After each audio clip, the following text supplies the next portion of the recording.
আমরা যেন সজাগ থাকি।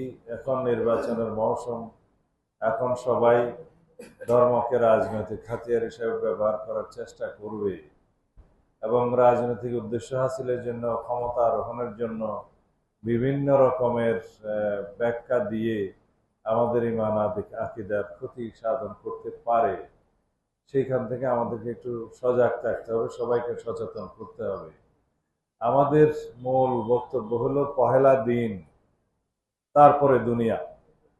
সুতরাং দিনের ক্ষতি হয় এইরকম কোনো বক্তব্য যেন কোনো মহল থেকে না আসে, সেই বিষয়ে আমরা সবাইকে নসিহত করতে চাই আপনাদের মাধ্যমে।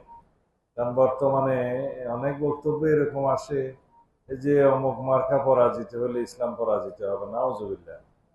কোন দলের নামের পিছনে যদি ইসলাম শব্দটা লাগানো থাকে, তার মানে তো সেটা ইসলাম নয়। রাসূলুল্লাহ সাল্লাল্লাহু আলাইহি ইসলামের কায়েম করা মদিনা ইসলামে আমরা বিশ্বাস করি। এখানে অন্য কোন ফিরকার ইসলাম বাংলাদেশে মানুষের মধ্যে বিভক্তি সৃষ্টি করবে, সেটা আমরা চাই না।